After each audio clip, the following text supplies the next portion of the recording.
Boa noite. Mais uma vez a gente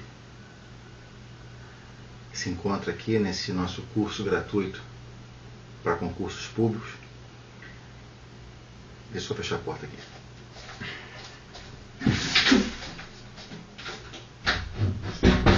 Você que for acompanhando esses nossos encontros, você vai perceber que a estrutura aqui ela é bem simples. Sou eu, você, um telefone celular e um quarto abafado. É o meu escritório, na minha casa. Mas é bom que seja assim, a gente se distrai pouco. Eu quero deixar claro que eventuais erros podem ser completamente acreditados à minha inépcia, à minha incapacidade de absorver o conhecimento que é basicamente adquirido nessa bibliografia que eu comecei a apresentar para vocês na última aula. E eu não faço edição dos vídeos. Aqui é o estilo what you see is what you get, que é uma expressão norte-americana que o que você está vendo é o que realmente acontece. Então eu não tenho a pretensão aqui de apresentar para vocês algo que diferentemente do que seja o meu estrito conhecimento. Eu não tenho anotação gravada, eu não tenho ninguém me dando cola, eu não tenho ponto. Eu estou apenas tentando repisar os meus próprios conhecimentos, e através desse contato audiovisual você aprende e eu sedimento os meus próprios conhecimentos, a gente fica numa troca. Para isso eu preciso do teu feedback, eu preciso do teu e-mail, que você aponte alguma dúvida. Mais para frente a gente vai estar postando material também escrito. Isso é um projeto. A gente está começando agora e eu conto com você aí para a gente fazer um trabalho legal. Como eu estava falando na última aula, vou dar continuidade acerca de sugestão bibliográfica em direito constitucional. Eu falei, como eu disse para vocês, eu falei do Pedro Lenza, né? Aqui está o Direito Constitucional Esquematizado, do Pedro Lenza, editora Saraiva. Eu falei para vocês do Direito Constitucional do professor Alexandre Moraes, editora Atlas, né? E para aqueles que estão um pouco mais avançados no estudo do direito constitucional, eu repasso aqui que eu sou um entusiasta dos estudos constitucionais, direito constitucional. Minha última aquisição mais recente foi esse livro aqui, Constituição Federal Anotada, do professor Uadi Lamego Bulos. O nome é difícil, mas ele, diferentemente dos livros do Pedro Lenza e do Alexandre Moraes, esse livro aqui é uma Constituição Federal propriamente, ou seja, todo texto constitucional que se encontra aqui, ele anota artigo por artigo as suas impressões e a sua fundamentação teórica, que é muito profunda. Eu sempre ouvi esse nome nas minhas aulas de direito constitucional, e de tanto ouvir o professor Uadi Lamego Bulos, eu me interessei, adquiri. É um livro relativamente caro, acho na faixa de 150 a 200 reais. É um livro mais pesado, é um livro mais profundo, mas que é um livro que você tem na sua estante, você sempre vai consultar, porque é um livro de consulta, é um livro de referência. Então, com esses três livros, Alexandre Moraes, Pedro Lenza e o Uadi Lamego Bulos, eu encerro aqui as minhas sugestões bibliográficas para direito constitucional. Lembrando que a proposta do curso gratuito para concursos públicos não tem como objetivo concursos federais, concursos tributários. Basicamente a gente se limita a concursos públicos para a área policial e para a área policial dos estados, delegado de polícia civil, obviamente, delegados estaduais e agentes de autoridade policial, inspetores, agentes propriamente, e escrivães ou oficiais de cartório policial aqui no estado do Rio de Janeiro. Então, eu espero que você tenha gostado das sugestões bibliográficas. A gente vai iniciar essa aula de hoje de direitos constitucionais, de direito constitucional.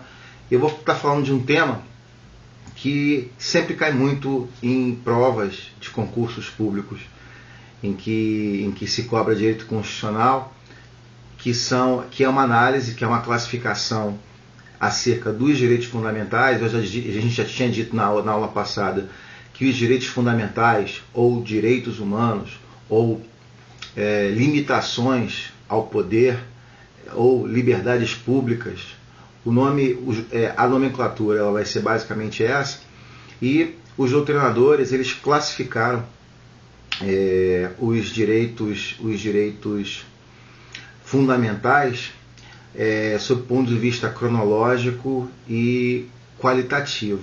Você vai ouvir basicamente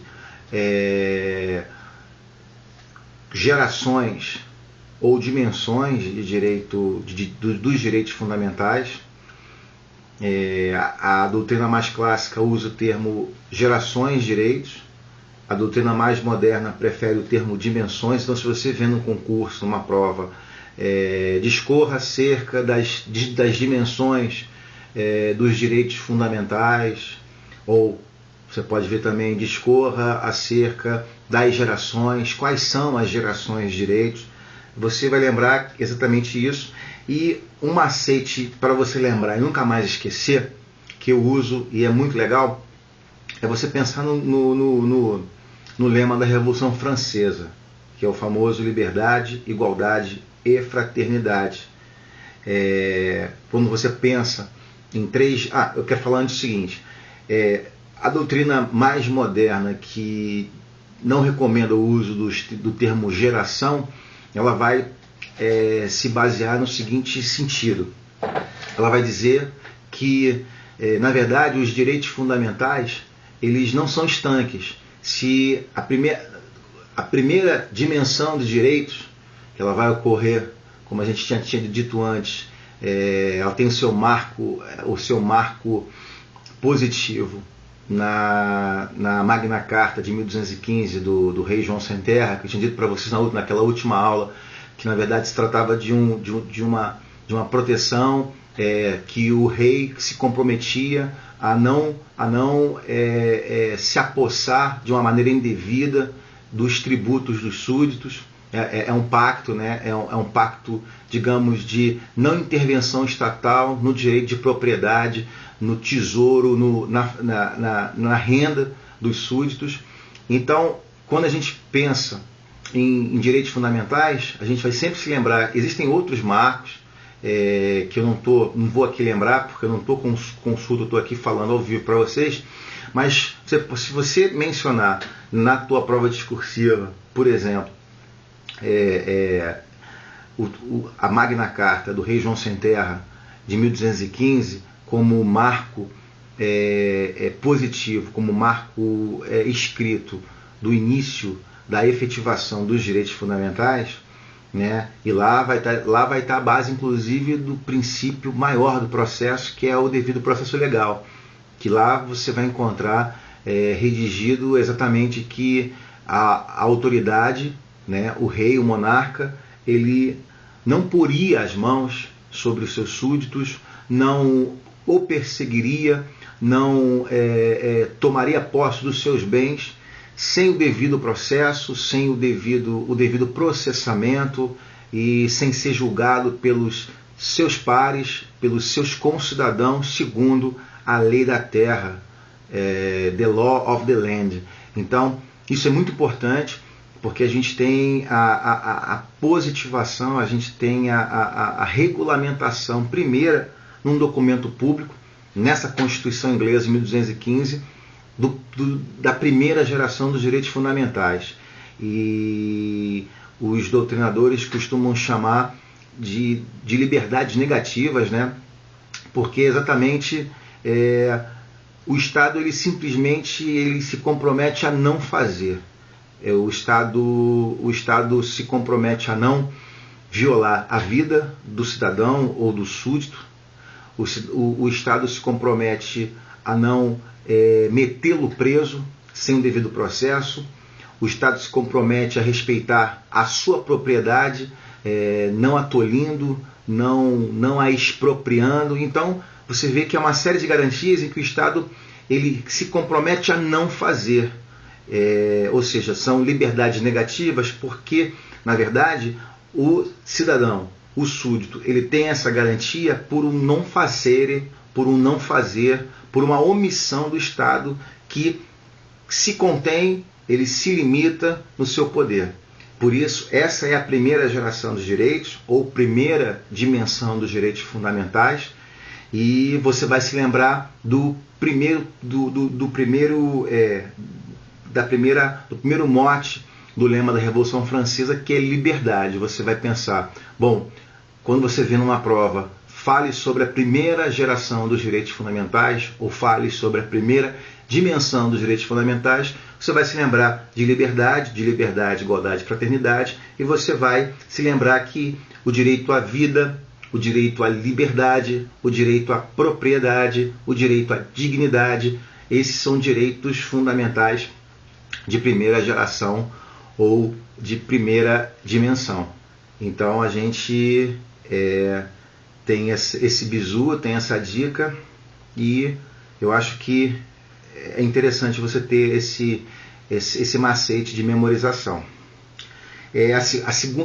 Exatamente, seguindo esse conceito de liberdade, igualdade e fraternidade, a segunda geração dos direitos fundamentais, e essa você também não vai esquecer, porque ela tem também um marco histórico, cronológico, que a gente pode pensar na Revolução Industrial na Inglaterra, século XVIII, século XIX, que é exatamente quando a Revolução Têxtil, né, cara, a industrialização, né, a gente vê a Inglaterra passar de uma mão de obra eminentemente manual para a linha de produção, e uma série de direitos eram sistematicamente violados, porque você tinha, na mesma linha de produção, você tinha homens, mulheres, crianças trabalhando 12, 14, 16 horas por dia, sem direito ao almoço. Uma coisa legal que você pode se lembrar, um filme que todo mundo já deve ter visto, Tempos Modernos, de Charlie Chaplin, aquela clássica cena em que o Chaplin, o Carlitos, ele se encontra numa linha de montagem, ele começa a parafusar diversas peças, e chega uma hora que ele repete, de tanta parafusar, ele fica como um autômato, como um robô, praticamente sem mais ter reação individual, sem mais ter reação como um ser.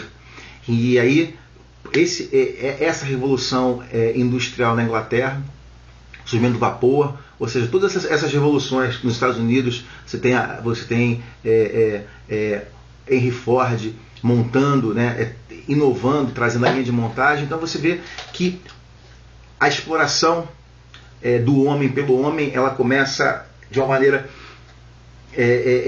muito forte, né? Direitos trabalhistas, direitos sociais são sistematicamente negados, e aí as greves, as revoltas por melhores condições de trabalho, por condições de higiene, vão tá dando a tônica do que são os direitos de segunda geração, e a gente pensa em igualdade. Aí você vai ver todos os direitos sociais que a gente encontra, direitos do trabalhador, né? Com relação a trabalho, com relação a emprego, com relação à proteção no trabalho, está dando ensejo a essa questão de igualdade. Se todos são iguais, todos têm as mesmas, aí que você começa a ter os primeiros esboços de uma tentativa de você ter igualdade formal, para no segundo momento você ter igualdade material. A gente vai falar sobre isso quando estiver falando principalmente sobre o artigo 5º, sobre o princípio da igualdade, ou o princípio da isonomia, mas você pode estar se lembrando que a segunda geração de direitos, ou a segunda dimensão dos direitos fundamentais, diz respeito a esses direitos sociais, aos direitos do trabalhador, previdência privada, ou melhor, previdência, regulamentação de horário de trabalho, direito à greve, todos esses movimentos sociais, basicamente com relação ao trabalhador, que se estendem também para os demais campos da vida humana, são direitos fundamentais de segunda geração ou de segunda dimensão. Continuando, os direitos de terceira geração são direitos mais abstratos, seria o direito, a gente vai encontrar, seguindo também cronologicamente, a gente já está no século XX, a gente está lá em meados da década de 60, que seriam a eclosão dos movimentos de direitos civis, que nos Estados Unidos, civil rights, nada mais são do que uma outra forma de se chamar os the human rights, ou os direitos humanos. A gente vai lembrar do reverendo pastor Martin Luther King, a gente vai lembrar que do movimento negro norte-americano na década de 60, a gente pula 10 anos, vai entrar na década de 70, e a gente vai ver todo o início de um movimento de ecologia, a gente vai ver o surgimento do Greenpeace, proteção dos animais, e camada de ozônio, desenvolvimento sustentável, ecologia. A gente vai começar a ouvir ecologia mais ou menos por volta, as primeiras menções por volta da década de 70, né? Exatamente porque o que os direitos fundamentais de terceira geração querem implementar, ou os direitos fundamentais de terceira dimensão querem fundamentar, querem garantir, é exatamente a vida num ambiente acolhedor, num ambiente saudável, num ambiente autossustentável, num ambiente ecologicamente correto e colimando ou objetivando uma cultura de paz. Então, o que basicamente se pensa, os autores, o Pedro Lenza fala isso, que basicamente quando se pensa em direitos fundamentais de terceira geração, terceira dimensão, a gente está falando em vida, o direito a toda a humanidade viver em paz, né? E você vai ver, por exemplo, uma série de diplomas que são legais, uma série de leis ou declarações ou tratados que são assinados entre as nações, entre as potências, né? Desarmamento. Você vê que no finalzinho da década de 80, pactos de não agressão, você vê o fim da Guerra Fria, justamente porque o mundo, depois de tantas décadas após a Segunda Guerra Mundial, e com o grande temor, o grande medo que assombrava a humanidade. Como eu falei para vocês, eu tenho 35 anos, eu me lembro que um filme na década de 80 que mexeu com muita gente era o The Day After, o dia seguinte, que era uma simulação do que aconteceria após a hecatombe nuclear, após uma guerra nuclear entre as então duas grandes potências, que era os Estados Unidos no primeiro mundo e a União das Repúblicas Socialistas Soviéticas no segundo mundo, porque a gente não pode esquecer que esse termo que o Brasil recarrega como país emergente, país terceiro mundo, é um termo de economia. Países de primeiro mundo são os países capitalistas desenvolvidos, basicamente Estados Unidos, Europa, Japão, né? Segundo mundo seriam as economias planificadas ou economias socialistas, e terceiro mundo seriam os países subdesenvolvidos, que com essa praga da ditadura do politicamente correto passam a ser chamados países em desenvolvimento e hoje são chamados países emergentes, né? Como o BRIC, né? Que seria o Brasil, a Índia, a China e a Rússia, que são exatamente, hoje não existe mais a União das Repúblicas Socialistas Soviéticas, e a gente pode dizer que a antiga União Soviética passa a sair do segundo mundo para o terceiro mundo como país emergente. Isso é apenas informação cultural que circunda aí essa observação, que os direitos de terceira geração são basicamente, se você marcar na sua prova, se tiver lá na tua prova objetiva, são direitos de terceira geração, paz, ecologia, você pode marcar que está certa a resposta, porque você vai lembrar tudo isso que eu falei, você vai lembrar de ecologia, dos golfinhos, das baleias, vai lembrar da eclosão, dos movimentos dos direitos civis, né? E vai se lembrar disso tudo e vai marcar com certeza a resposta correta para conquistar o teu objetivo, que é a tua aprovação do concurso público. E por fim, a gente fala agora do mais novo, de uma novíssima dimensão de direitos fundamentais, que seria os direitos fundamentais de quarta geração ou de quarta dimensão, e que ele guarda relação. Às vezes, talvez você ouça que seja o biodireito, ou a bioética, né? Que seria a forma que o ordenamento jurídico procurou para garantir que as pessoas tenham seus direitos observados na questão, por exemplo, da clonagem, na questão, por exemplo, da reprodução assistida heteróloga, que você sabe que é quando você tem a fertilização in vitro, né, com um doador que não seja o marido, e isso cria uma série de implicações com relação à paternidade biológica, à paternidade afetiva. Tem a questão, como eu falei, da própria clonagem, a questão, essa dicotomia entre ética e o desenvolvimento da ciência, alimentos transgênicos, ou seja, uma série de verdadeiras revoluções sob o ponto de vista científico e biotecnológico, que a gente ainda não está preparado ainda para as implicações jurídicas que isso vai redundar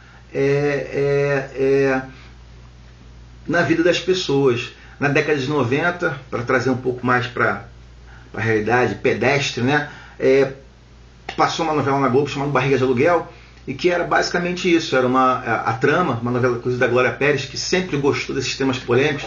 Inclusive a Glória Pérez é uma escritora que você pode dizer que ela, basicamente, as suas novelas se baseiam em direito de quarta geração, porque ela está sempre falando sobre clone, ela está sempre falando, uma novela foi o Clone, que exatamente falava sobre clonagem humana, uma outra novela dela foi Barriga de Aluguel, que falava a quem pertencia o direito a ser sobre no caso não foi nenhuma uma fertilização in vitro heteróloga, ou seja, me parece que havia um casal cuja mulher não poderia ter filhos, e o ovo, né, que é o embrião, que já é um ser concebido, né, ele foi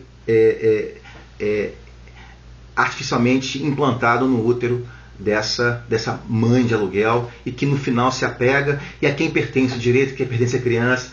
Hoje a gente já tem marcos regulatórios que determinam mais ou menos isso, mas tudo isso você vai lembrar, não esquece mais, tem a ver com biodireito, tem a ver com bioética, tem a ver com barriga de aluguel, reprodução assistida heteróloga, tem a ver com alimentos transgênicos, tem a ver com enfim, tudo isso que tem a ver, por isso que os autores falam que é basicamente o biodireito, basicamente essas questões de clonagem, mas é muito mais do que isso.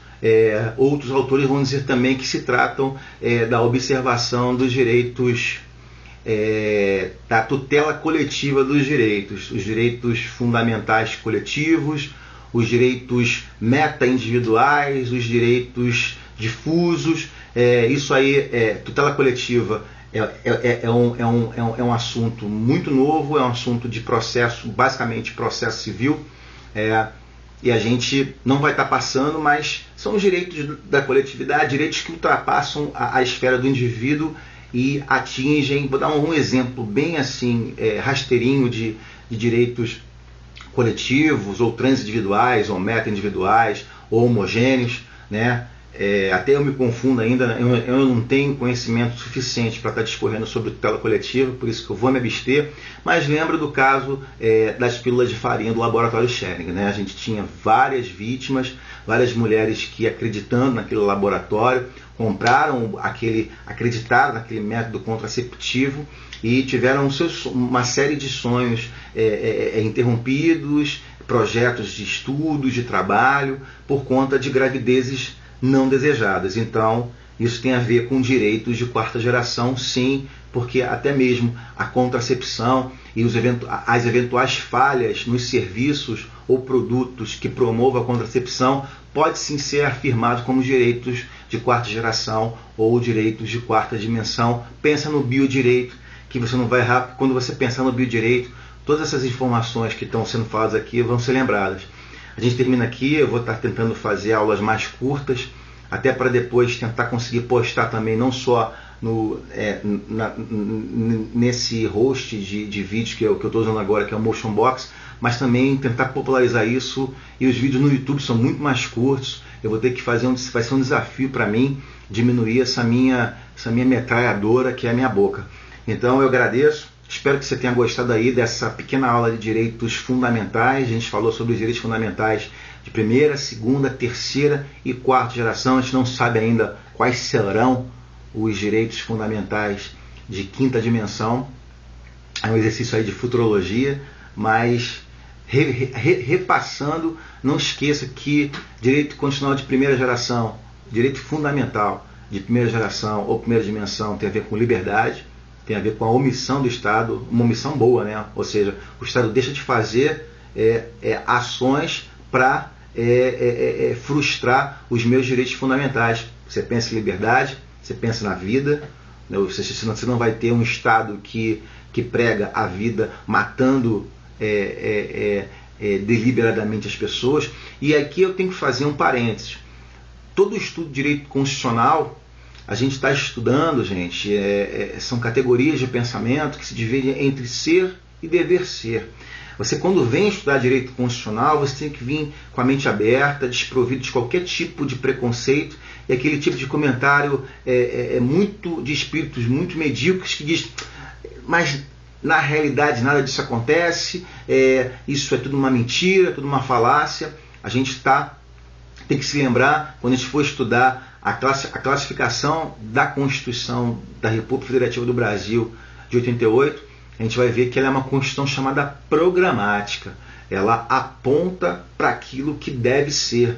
Quando a Constituição, por exemplo, fala que um dos seus objetivos é erradicar a miséria, erradicar a pobreza, ela não está dizendo que em 5 de outubro de 88, quando o texto maior ele foi promulgado, foi entregue aos cidadãos brasileiros, como num passo de mágica, como num condão, a pobreza foi erradicada. Isso aí é um desejo. Tem muita gente boa que critica esse tipo de Constituição, essa Constituição prolixa, essa Constituição que entra em minúcias, que é pleonástica, que é repetitiva, mas essa foi a forma que o poder constituinte originário, a Assembleia Nacional Constituinte de 1988, entendeu ser melhor. E aí tem toda uma contextualização histórica, um país saindo de uma ditadura, a própria influência da Revolução dos Cravos de Portugal, a Constituição Portuguesa, enfim. Então eu peço para você, quando vir estudar direito constitucional, entender exatamente isso. A gente está falando, algumas coisas são, outras coisas não são, mas é o desejo do poder constituinte originário, né, através do corpo constitucional. Então vamos lembrar exatamente disso. A gente está falando em categorias de ser e dever ser. Algumas coisas são, outras coisas não são, mas eu tenho certeza, se você acompanha o noticiário, você vê que muitas coisas que a gente vê hoje seriam impossíveis, impensáveis de se verem há 10, a 15 anos atrás. Eu tenho essa esperança, é por isso que eu criei esse curso gratuito para concursos públicos, para você que não tem condição de pagar 300, 400, 600 reais num curso preparatório para concursos públicos. Você tenha um acesso a um conteúdo de qualidade, um conteúdo que é feito com muita boa vontade e que é um conteúdo que eu tento ser o mais fiel possível aos doutrinadores, aos professores que estão se debruçando sobre essas matérias de relevo que fatalmente cairão nos concursos. Te agradeço a sua atenção, muito obrigado e até a próxima.